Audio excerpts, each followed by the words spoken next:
Hi friends, అందరికీ నమస్కారం అండి. ఇప్పుడే అందిన వార్త రాష్ట్ర ప్రభుత్వ ఉద్యోగులకు సంబంధించి నేడు తాజా సమాచారం అనమాట. ఈరోజు తేదీ చూసుకున్నట్లయితే ఫిబ్రవరి 21వ తారీఖు అండి.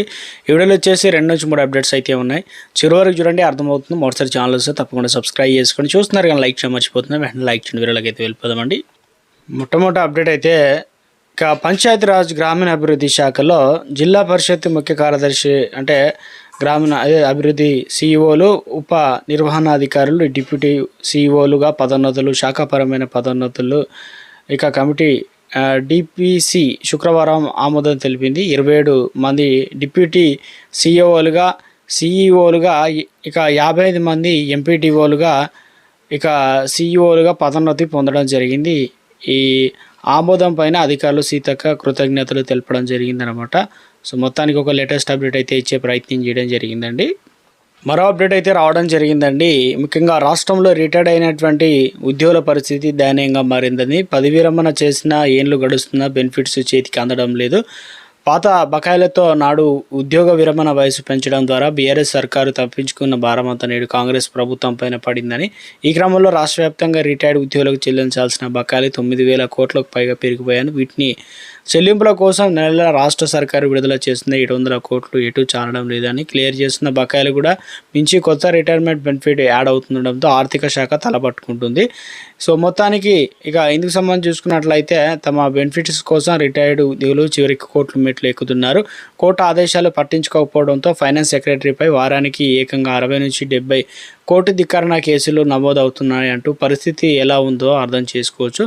సో మొత్తానికి ఇక్కడ ఖమ్మం నగరానికి చెందిన కుక్కల మైసయ్య గత ఏడాది ఫిబ్రవరిలో ARSIగా రిటైర్డ్ అయ్యారు. భార్యాభర్తలు ఇద్దరు ఇటీవల అనారోగ్యానికి గురయ్యారు. చికిత్స కోసం ఈ నెల 18న వారు ఖమ్మంలో ఆసుపత్రిలో చేరారు. మెరుగైన చికిత్స కోసం భార్యను హైదరాబాద్కు తరలించగా మైసయ్య బుధవారం రాత్రి చనిపోయారు. ఆయన కుటుంబం ఆసుపత్రి బిల్లులు చెల్లించలేని పరిస్థితిలో ఉండడంతో రిటైర్డ్ పోలీసుల అధికారుల సంఘం కొద్ది మొత్తంలో బిల్లులు చెల్లించి భౌతిక గాయాన్ని ఇంటికి తరలించారు. మైసయ్య రిటైర్డ్ బెనిఫిట్కు 55 లక్షల వరకు రావాల్సి ఉందని కుటుంబ సభ్యులు చెబుతున్నారు.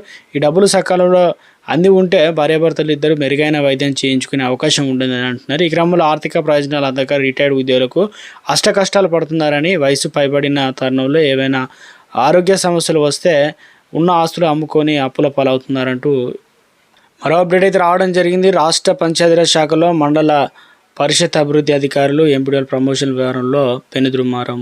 ఇక నిబంధనల తుంగలోకి తెక్కి అర్హులను పక్కన పెట్టి వివాదాస్పద వ్యక్తులను అందులో మిక్కించని తెర వెనుక భారీ కుట్ర జరిగినట్లు ఆరోపణలు వెలువెత్తున్నాయి. ప్రమోషన్ల కేసులే ప్రామాణికంగా ఉన్న చందాగా సాగుతున్న ఈ ప్రక్రియ ఇప్పుడు సచివాలయ వర్గాల్లో హాట్ టాపిక్గా మారింది అంటున్నారు. పంచాయతీరాజ్ శాఖలో 55 ఇక మొత్తానికి వీరికి ఇవ్వడం ద్వారా సో ఇక అర్హులకు అన్యాయం జరుగుతుందనే విధంగా ఇక్కడ లేటెస్ట్ ఆర్టికల్ అయితే ఇవ్వడం అయితే జరిగిందండి.